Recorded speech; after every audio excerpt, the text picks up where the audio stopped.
The next day, Thomas was extra busy. He wanted everyone to see he was better than Stanley. Thomas collected Jack. "I need you all to work harder than you've ever worked," he tutored to Jack. "Don't worry, Thomas. Alfie, Ned, and Oliver are the best, and Monty and Max are dumping such heavy loads they're getting dizzy." Thomas smiled. He liked being in charge. Thomas wanted to show everyone he could do everything. Next, he was pulling some heavy freight cars. Then there was trouble. Thomas was puffing too fast round the bend. He toppled off the track. His load crashed down the bank. "Oh no," cried Thomas. Luckily, no one was hurt. Sir Topham Hatt arrived with Edward and Rocky. He was cross. "Thomas, you must go to the repair yard." Thomas didn't want to go to the repair yard. He wanted to stay in charge. "Stanley will take your place in charge of the work at Great Waterton," added Sir Topham Hatt. This was the worst news ever for Thomas. He was so upset. Rocky lowered Thomas onto Edward's flatbed. Slowly, Edward puffed away from Great Waterton.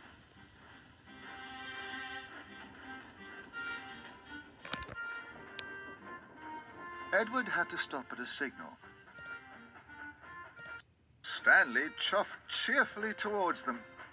"Bad luck, Thomas," he whistled, and he puffed away. In the distance, they could hear the other engines cheer. "Welcome, Stanley!" Thomas was cross. "I found Great Waterton," he hooted. "I'll be back. I'll be in charge again. Then everyone will see I'm more useful than Stanley." Edward's signal changed to go, and he puffed on. Soon, Thomas was as good as new. "Now I can get back to my job at Great Waterton," he tooted. Thomas couldn't wait. He chuffed cheerily out of the repair yard.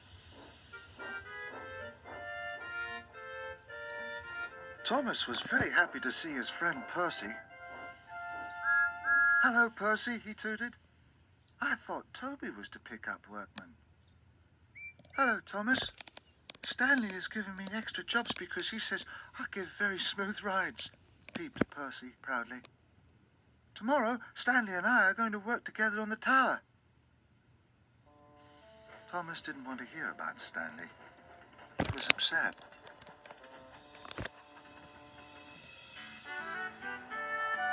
Next, Thomas found Jack, Monty, and Max.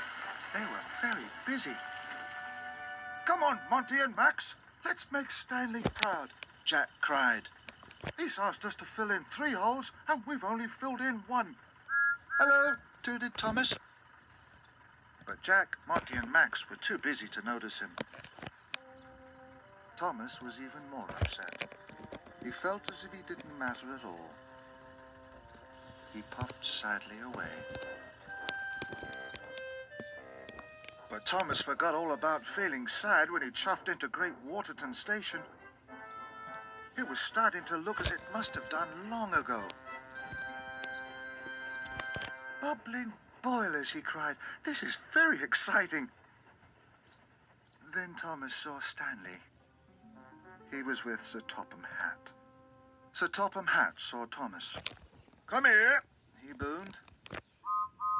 "Hello, Thomas," steamed Stanley. Thomas tooted back, but very quietly.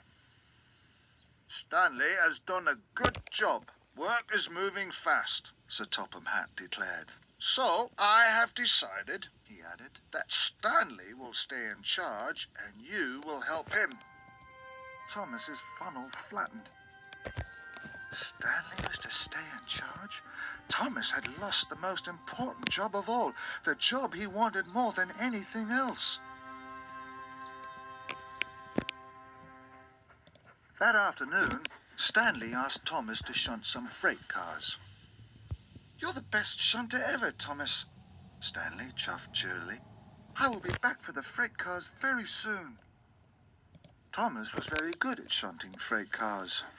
And he also really liked shunting freight cars.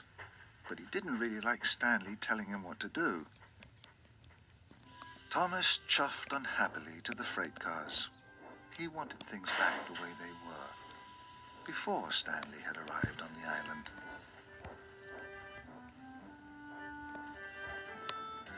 Thomas shunted lots of freight cars. Stanley had to take them up the steep hill out of the town to the wharf. Suddenly, an idea flew into Thomas's funnel. "If I shunt an extra long line of freight cars, Stanley will never be able to pull them," he puffed to himself. "Everyone will see he's not so strong after all. Then I will be in charge again." Soon, the cars were ready. They were very, very heavy. Stanley chuffed back. "My, that's a long train," he puffed. "Not for a strong engine like you," tooted Thomas. But Thomas knew it was too long and too heavy.